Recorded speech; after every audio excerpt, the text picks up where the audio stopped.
because General Khan stopped police officers that came to collect drugs under the person who was the head of traffic Gauteng. They came to collect a consignment of drugs from the truck that arrived in Germiston, and they wanted to get drugs from there. And the people that are owning the truck company, they said, no, you're not going to take these drugs, search this truck from here, follow it to the final destination, what is in Eratin, which is a West Rand.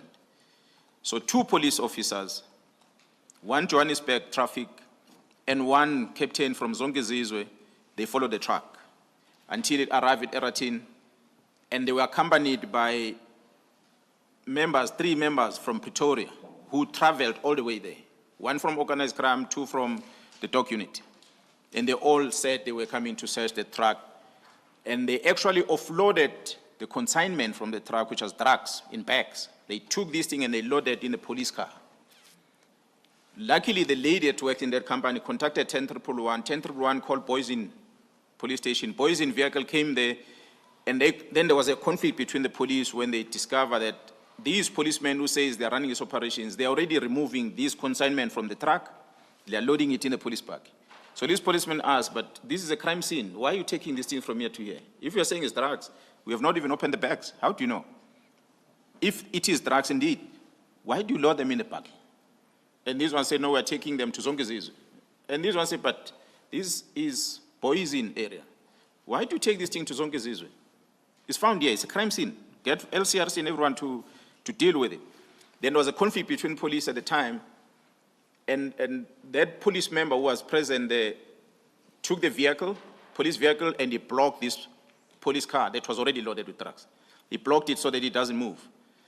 And that's what allowed the other police officers to phone General Khan and say, there are members that claim to be from crime intelligence, they come and intervene. So he traveled all the way, arrived almost 2 hours later.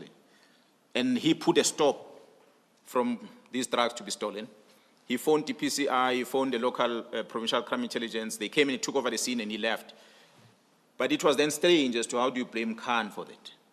Because he stopped the people that wanted to steal drugs. He stopped it. So he was in a good space at the time, so I couldn't fault him. But that, commissioners, doesn't take away the fact that Mokhotsi says Khan will brief me about secret information that was discussed in the presentation. So while I'm having this belief that Khan has got to do with leaking of the information in there, perhaps according to Mokhotsi, but on the disciplinary part where Khan was accused of drugs, he did not do anything wrong.